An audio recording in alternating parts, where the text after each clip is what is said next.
Ambassador Hyunwoo stood at the large viewing window of the space station. Stars filled the darkness beyond the thick glass. He had never seen so many alien ships in one place before. Each vessel looked different from the others. Some were long and thin like silver needles. Others were round like metal bubbles. A few had strange shapes that hurt his eyes to look at too long. "Sir, they are ready for us," said Da-eun. She was his helper and translator.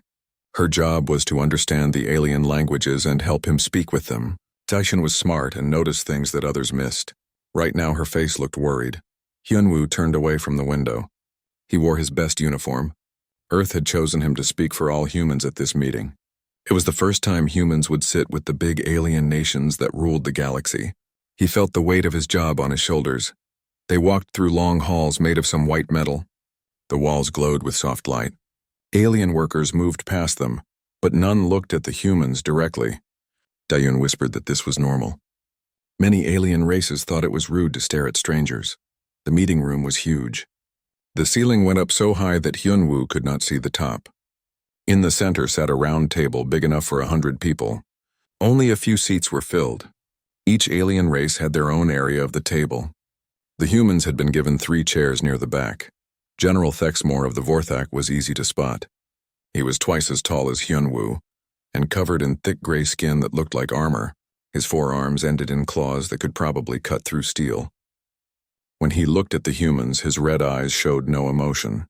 The Etherians were very different. Elder Quindar looked like he was made of light and air. His body was see-through and colors moved under his skin like oil on water. When he spoke, his voice sounded like wind through trees. The other races seemed to respect him greatly. Da-eun took notes as each alien leader spoke. Most of their words were polite greetings and talk about trade, but she noticed that they all kept looking at the humans in a strange way. It was not fear, but something close to it, like they were looking at a sleeping tiger that might wake up. After an hour of talking, General Thexmore stood up. His claws clicked against the metal table. "We must discuss the matter of the new species," he said. His voice was deep and rough like grinding stone. Elder Quindar floated higher in his chair. "Yes, we have watched your kind for 3 of our years now. Your people are intense, your emotions run strong. Your actions are quick and often violent." Hyunwoo felt his face grow warm, but he kept his voice calm. "We are a peaceful people. We have not attacked anyone." "Not yet," said Commander Vexthul of the Nexari. Her blue skin had patterns that changed color when she spoke. "But we have seen your history. Your species has spent most of its time fighting itself. War after war after war. Even now you settle disagreements with violence." Da-eun leaned close to Hyunwoo and whispered, "They know about our military. They have been watching our news and our movies." The Zephyrian delegate made a sound like singing birds. Da-eun's computer translated it as, "The young ones do not understand the gift of patience. They act first and think later. This troubles the old ways of peace." Elder Quindar raised one thin hand. The room became quiet. "Young species from the 3rd planet, we offer you a choice. Sign the Covenant of Restraint, and you will be welcome among the civilized races. Refuse, and you will face the consequences of your nature." A hologram appeared above the table. It showed a document written in many languages. Tian read the human version quickly. Her eyes grew wide. She wrote something on a piece of paper and slid it to Hyunwoo. The note said, "They want to limit our military to 10 ships. No weapons bigger than small lasers. No colonies beyond 5-star systems. No mining rights in disputed areas." Hyunwoo read the note and felt anger rise in his chest. But he had been chosen for this job because he could stay calm. He looked up at the alien faces around the table. Some looked hopeful. Others looked like they expected him to get angry. "This document treats humans like children," Hyunwoo said slowly. "We are not a threat to anyone, but we will not accept limits on our growth and development." General Thexmore leaned forward. "Your people killed 60 million of their own kind in one war. In another, you built weapons that could destroy entire cities. What will you do when you have ships that can destroy entire planets?" "We learned from those mistakes," Hyunwoo replied. "We have not had a major war in over 50 years. 50 years, laughed Commander Vexthul. "My people have had peace for 50,000 years. The Etherians have not fought a war in 200,000 years. You are still babies learning to walk." Elder Quindar spoke again, and his words made the air itself seem heavy. "There is an old story among my people. Long ago there was a race much like yours. They were passionate and quick to anger. They refused to accept limits on their growth. Within 100 years, they had conquered 12 star systems. Within 200 years, they had destroyed themselves and taken 3 other species with them. The room was very quiet. Hyunwoo could hear his own heart beating. He looked at Da-un, then at Taiho, who was Earth's military representative. Taiho's face was red with anger, but he said nothing. "We need time to think about this," Hyunwoo said finally. "You have 7 rotations," said General Thexmore. "Then you will give us your answer." As the meeting ended, Da-un heard the Zephyrian delegate singing softly to himself. Her computer could only translate part of it. "Beware the fury of the patient ones. When patience ends, the storm begins." The humans left the great meeting room and walked back to their ship. None of them spoke until they were inside their own vessel. Then Taiho exploded with anger. "They want to put us in a cage," he shouted. "They want to keep us weak while they stay strong." "Calm down," said Hyunwoo. "We knew this might happen. They are afraid of us." Da-un looked up from her notes. "Sir, I think there is something they are not telling us. The way they looked at us, it was not just fear. It was like they were trying to warn us about something." "Warn us about what?" asked Taiho. "About ourselves," she said quietly. "I think they know something about humans that we do not know yet." Hyunwoo sat down in his chair and looked out at the alien ships surrounding the station. Each one had enough weapons to destroy a human city. Together they could probably wipe out all life on Earth. But for some reason they were trying to make a deal instead of just attacking. "Send a message to Earth," he said. "Tell them about the Covenant. Tell them we have 7 days to decide." As their ship prepared to leave the station, none of the humans noticed the small devices that some of the alien ships were pointing at them. The aliens were not just making recordings. They were studying human biology, human psychology, and human potential. Elder Quindar watched the human ship disappear into hyperspace. He turned to General Thexmore and spoke in words that only the oldest races could understand. "They will refuse the Covenant. And when they do, we will learn what fury really means." Captain Minho looked at the asteroid belt through the main screen of his ship. The rocks floated in space like a river of diamonds. His scanner showed that they were full of rare metals that Earth needed: iron, gold, platinum, and other elements that would help build more ships and space stations. "This is perfect," said Yejin, his chief engineer. She was young but very smart about mining operations. "We could set up 3 platforms here and extract enough materials to supply 10 colonies." Dong-hyun, the security chief, was not as excited. He kept watching his screens for any sign of other ships. "Captain, are we sure this system is unclaimed? It seems too good to be empty." Minho checked his star charts again. The Kepler 442 system was not marked as belonging to any known species. Human scouts had found it 6 months ago, but they had been too busy with other missions to start mining operations. Now that Earth had rejected the Covenant of Restraint, they needed resources more than ever. "Start setting up the first platform," Minho ordered, "but keep our weapons ready. I have a bad feeling about this." The crew worked for 2 days without any problems. The mining platform was nearly complete when Dong-hyun's alarm started screaming. "Captain, ships coming out of hyperspace. 15 of them." The alien vessels appeared like ghosts becoming solid. They were Nexari ships painted in blue and silver. Each one was larger than Minho's exploration vessel. Their weapons were already glowing with power. "Open a communication channel," Minho said. His voice stayed calm, but his hands were shaking slightly. The face that appeared on his screen was Commander Vexthul. Her blue skin had angry red patterns moving across it. "Human vessel, you are in violation of ancient territorial claims. Leave the system immediately." Minho straightened in his chair. "Commander, our records show this system as unclaimed. Can you provide proof of your territorial rights?" "Proof?" Vexthul's patterns turned bright crimson. "We do not need to prove anything to a species that has been in space for less than a century. This system has been ours by right of discovery for 3,000 years. Yejin checked her computer quickly and whispered to Minho, "Captain, there are no Nexari mining operations here. No bases, no markers, nothing that shows they actually use this system." Minho looked back at the screen. "Commander, if this system belongs to your people, where are your installations? Where are your mining operations?" Vexthul's face twisted with anger. "How dare you question the ancient claims of the Nexari Empire? We will demonstrate our power so that you understand your place in this galaxy." The communication ended. A moment later, one of the Nexari ships fired a massive energy beam at a small moon nearby. The moon exploded in a ball of fire and debris. Pieces of rock flew in all directions, some striking the mining platform. "They just destroyed an entire moon," whispered Ye Jin. To make a point, Dong Hyun was already sending messages to Earth. "Captain, I have sent an emergency signal, but it will take 3 days for any help to arrive." Minho stared at the empty space where the moon had been. The Nexari were trying to scare him into running away. They expected him to be afraid and leave the system. But something inside him burned with anger. They had destroyed something beautiful just to threaten humans. "Send a message to Commander Vexthul," Minho said. "Tell her that humans do not abandon their lawful claims because of threats." On Earth, President Ji-hoon was in an emergency meeting with his top advisors. Defense Minister Hae-won had her face on the big screen, calling from the military command center. Admiral Sung-ho sat at the table with maps of human space spread in front of him. "The Nexari are testing us," said Mi-young, the head of Xenological Warfare Division. She was known for her brilliant strategies and her cold analysis of alien behavior.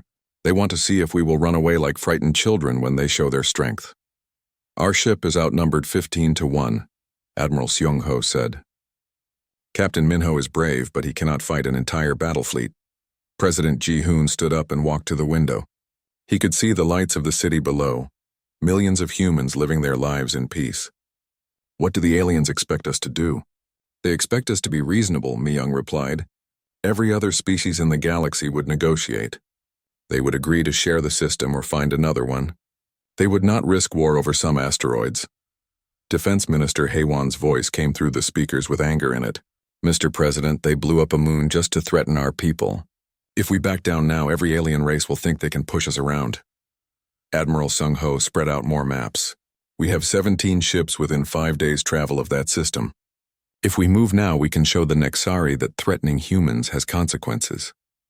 President Ji-hoon was quiet for a long moment. He thought about the covenant of restraint that the aliens had wanted humans to sign.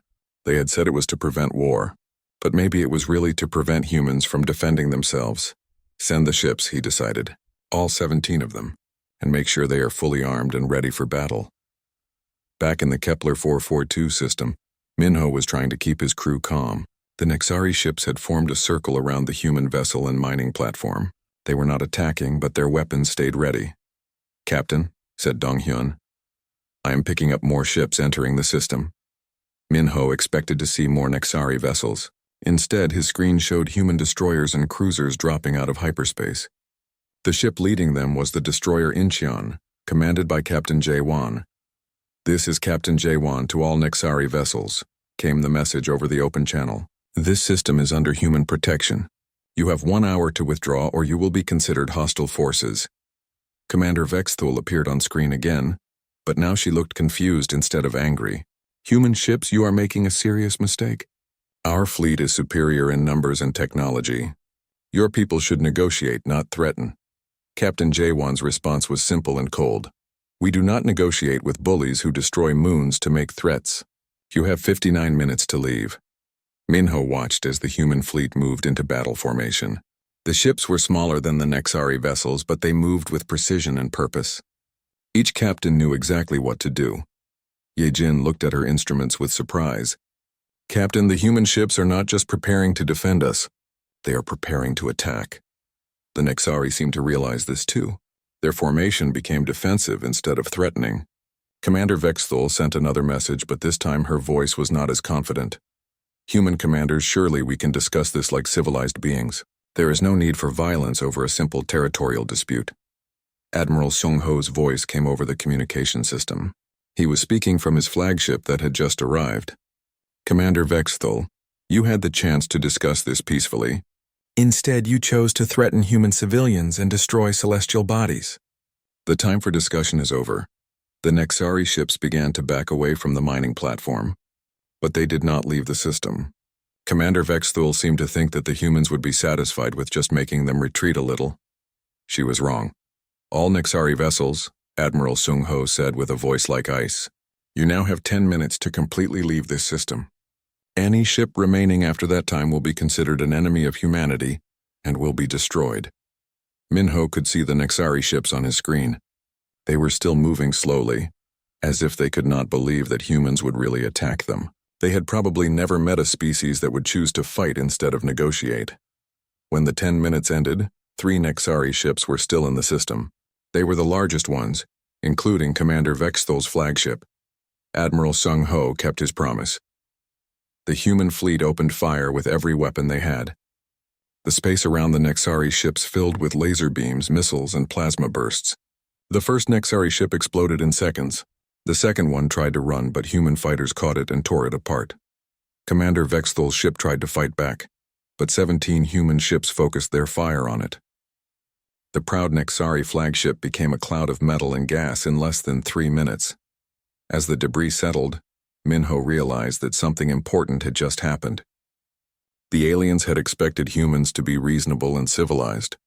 Instead, they had learned that humans could be something much more dangerous. They could be absolutely ruthless when defending what was theirs. The battle in Kepler 442 should have ended with Commander Vexthal's death, but the Nexari Empire was proud and ancient. They could not accept that a young species had destroyed their ships and killed their commander. So Young sat in the cockpit of her fighter, attached to the human carrier Busan. She was one of the best pilots in the human fleet, known for her quick reflexes and deadly accuracy. Right now, she was listening to intercepted Nexari communications with growing anger. "They are calling us animals," she told her squadron leader over the radio.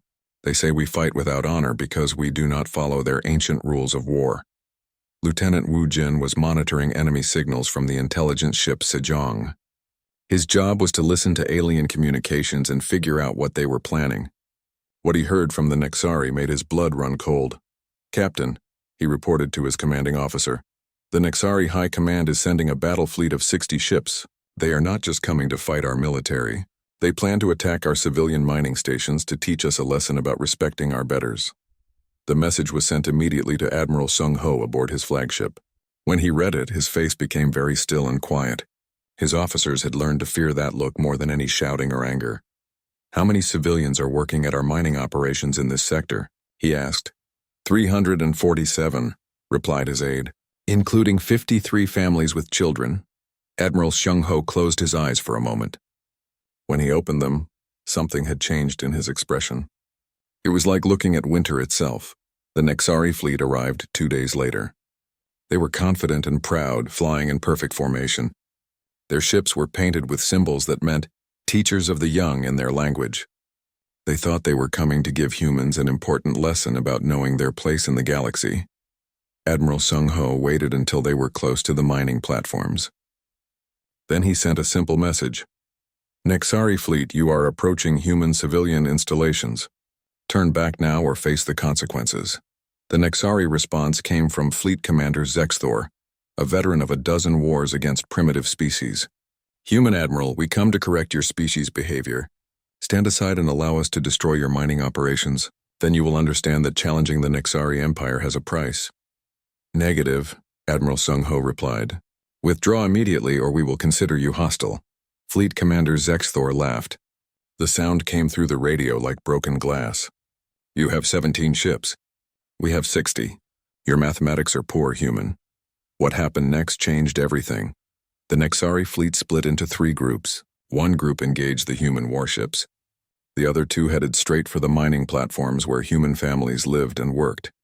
So Young and her fighter squadron tried to intercept them, but there were too many enemy ships. She watched in horror as Nexari heavy cruisers opened fire on Platform 7.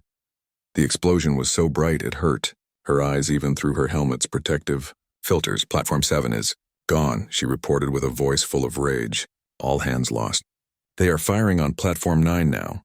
Wu Jin was listening to the Nexari communications as they destroyed the platforms. The enemy pilots were laughing and joking as they killed human civilians. They thought it was a game to teach the humans humility.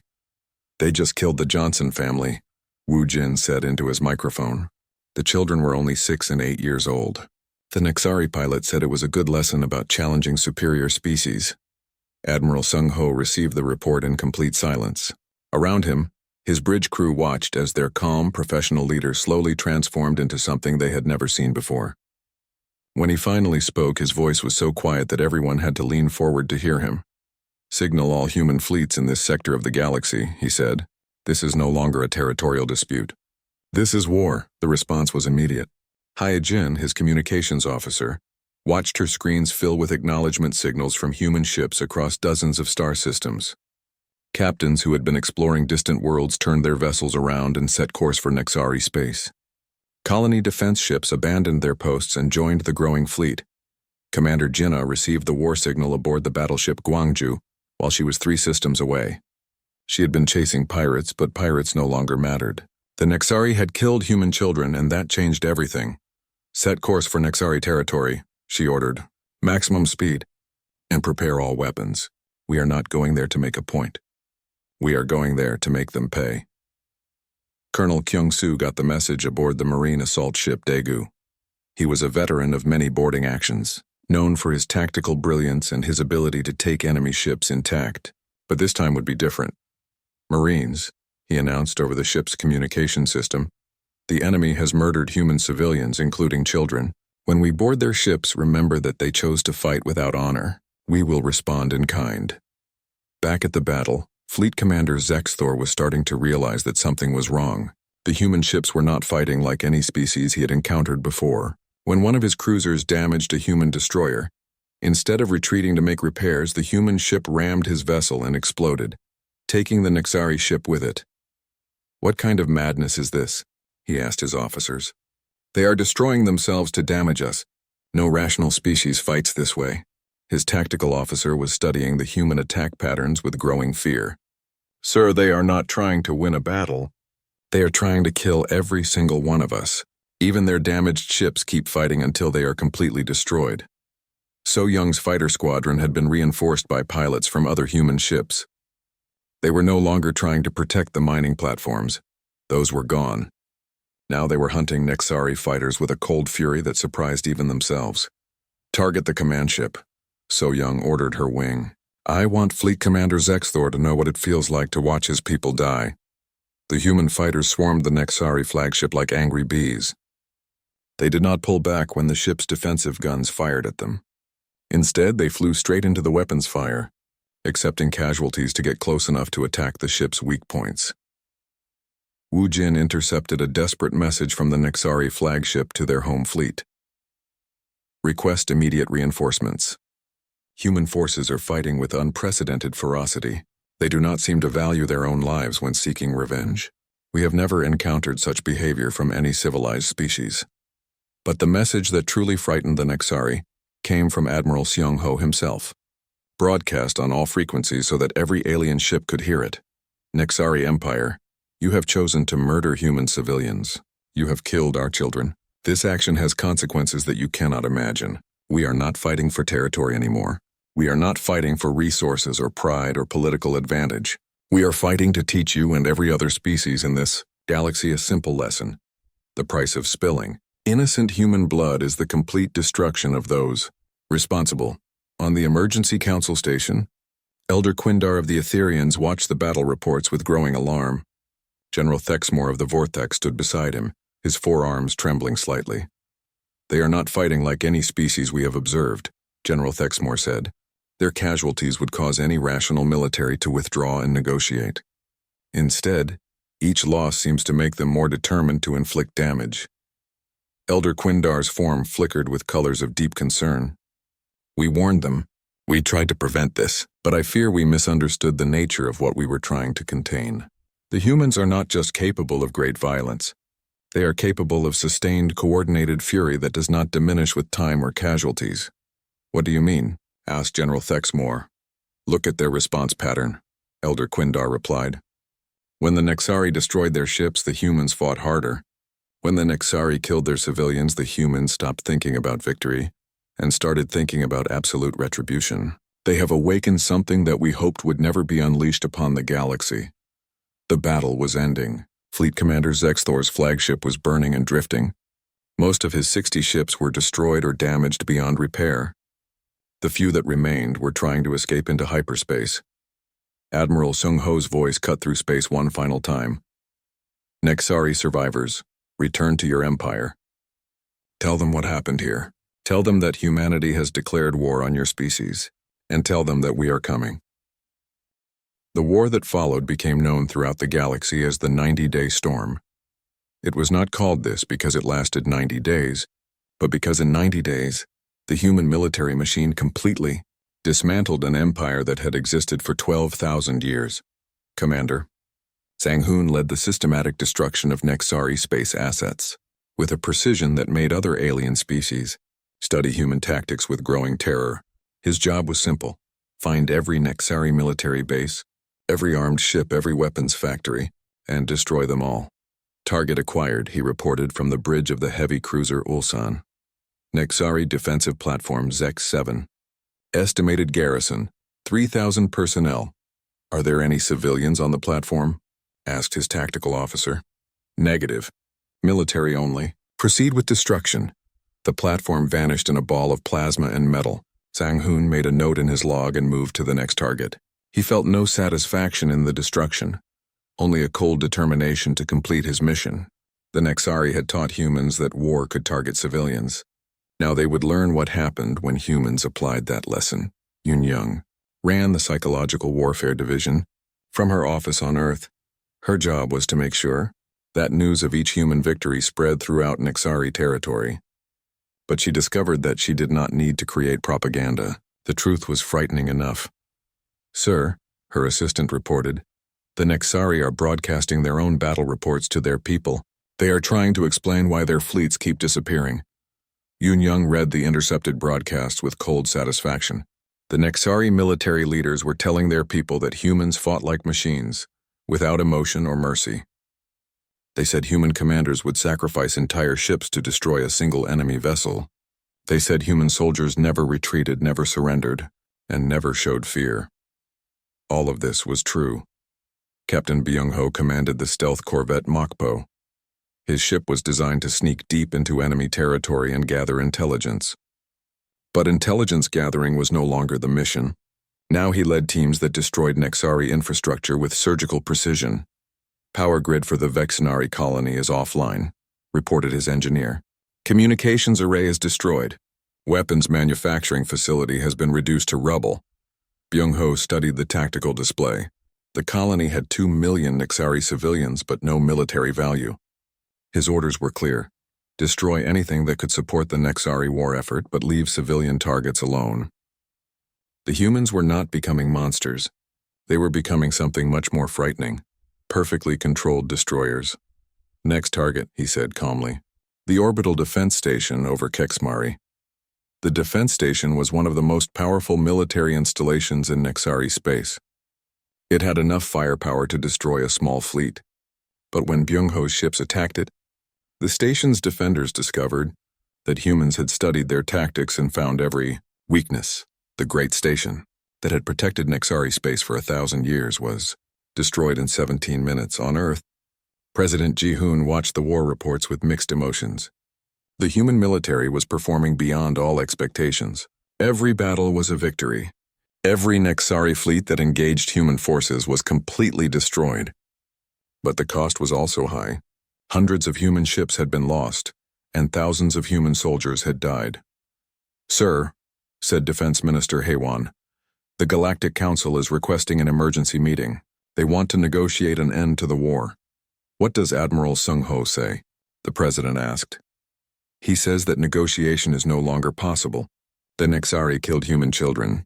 There can be only one response: the complete destruction of their ability to make war. Young-soo, who had replaced the diplomatic Hyun-woo as Earth's ambassador, was already preparing for the council meeting, but his message would not be one of negotiation.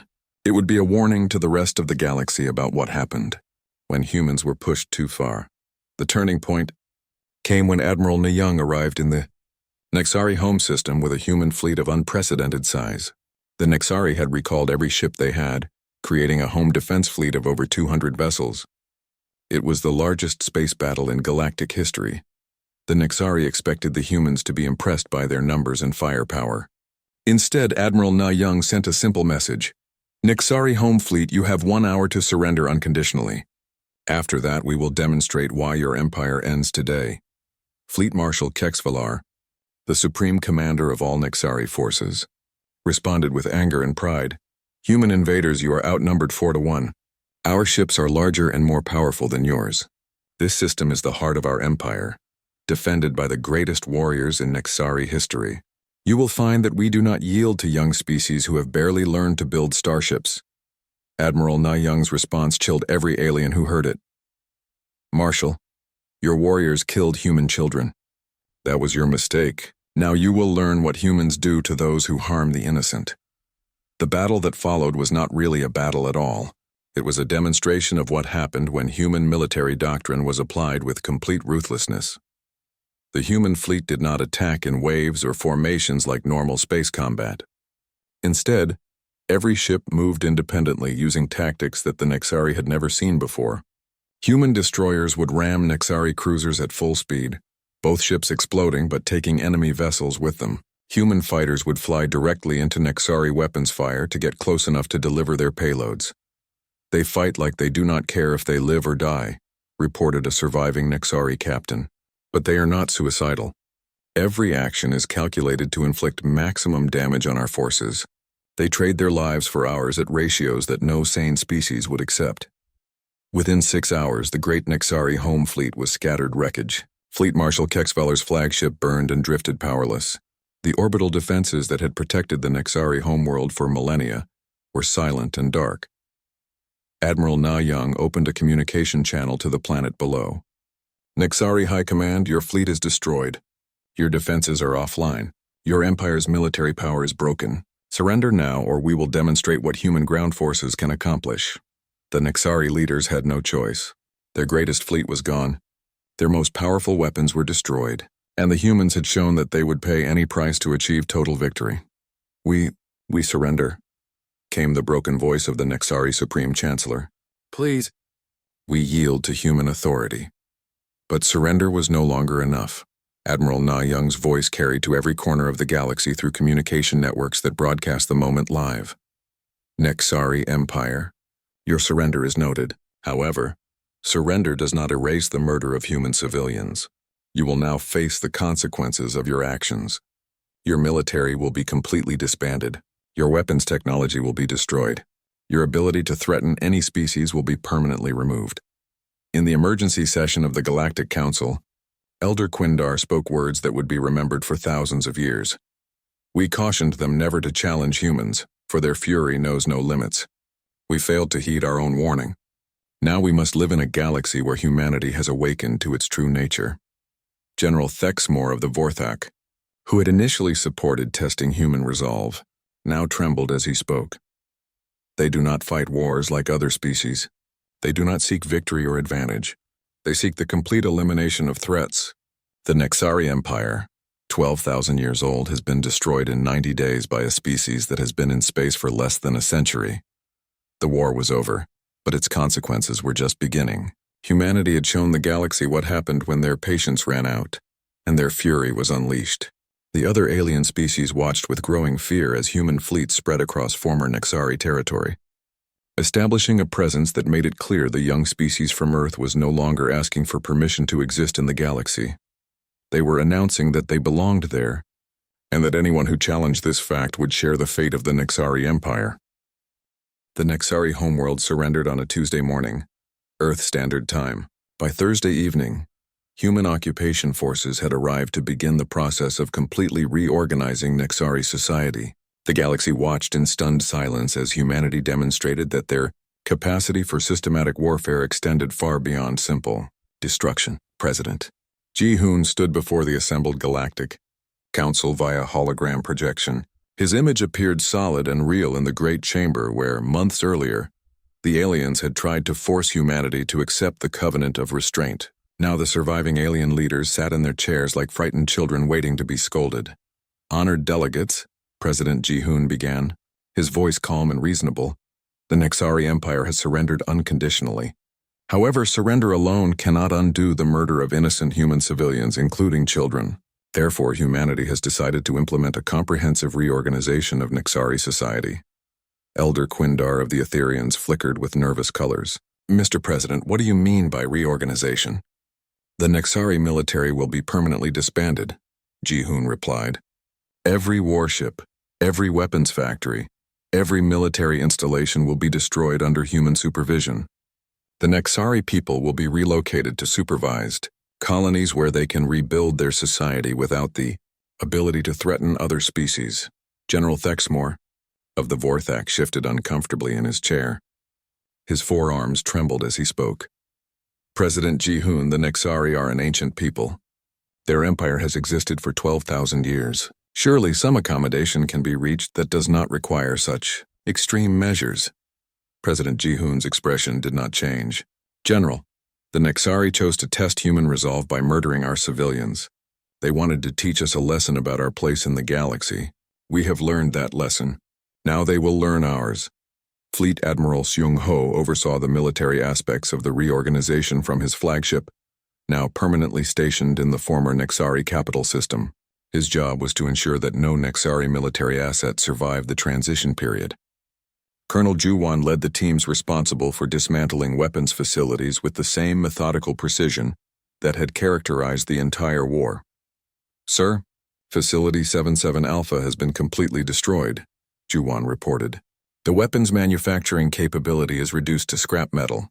The technical specifications have been wiped from all computer systems. Excellent, Admiral Seung Ho replied. Move to the next target. I want every military installation in this sector neutralized within the week. The work continued without rest or mercy. Human teams moved through Nexari space like a controlled fire, burning away everything that could be used to make war while leaving civilian infrastructure untouched. It was precision destruction on a scale that amazed and terrified the watching galaxy.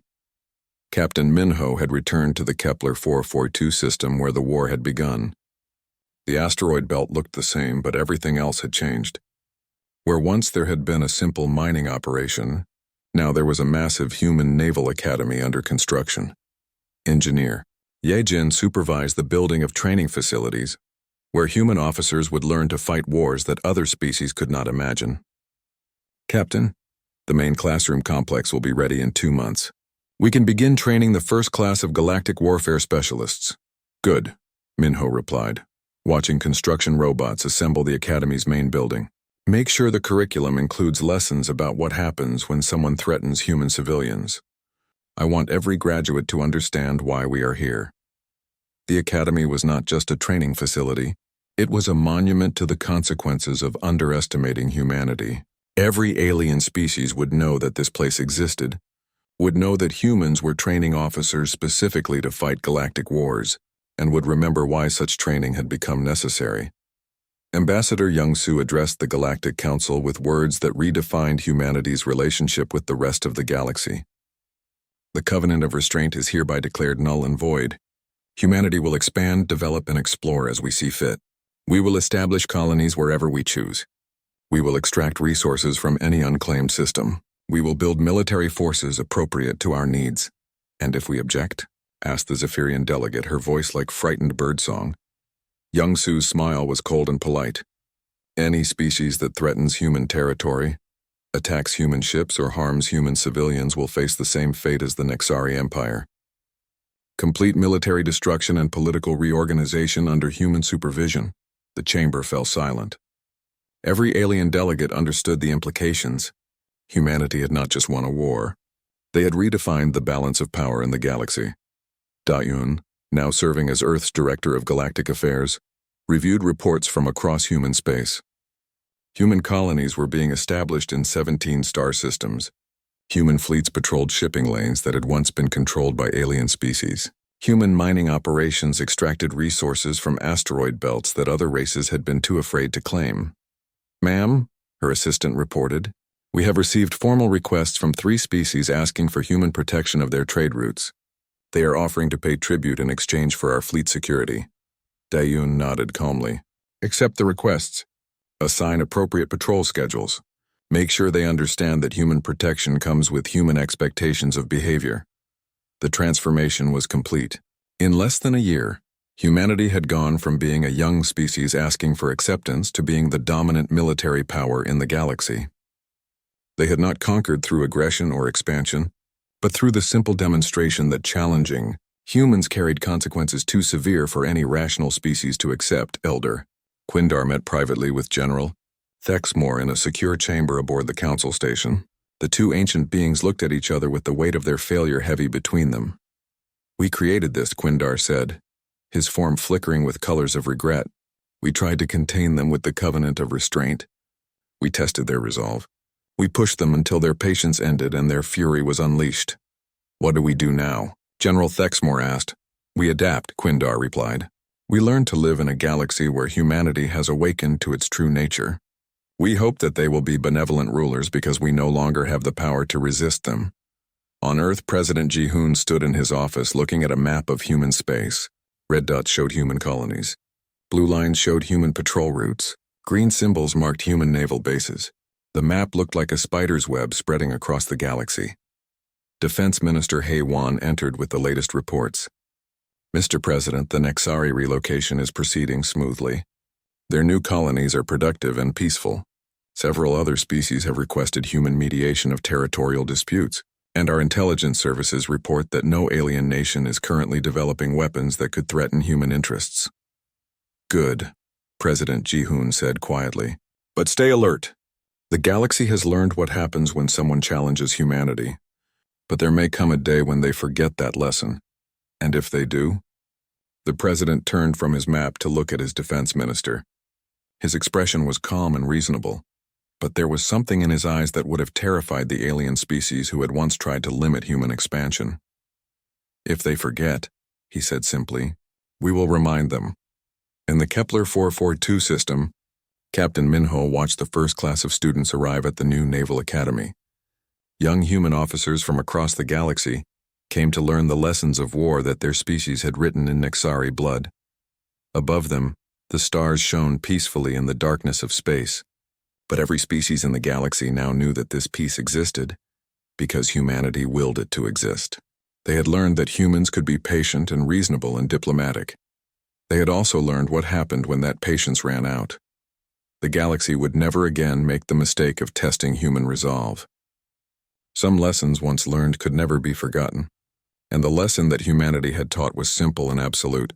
Their fury truly knew no limits, and the price of awakening it was higher than any species could afford to pay. The warning had been given long ago by the wise elder Quindar. Never challenge humans. Now the galaxy understood why. Some warnings once ignored became prophecies that wrote themselves in fire and blood across the stars.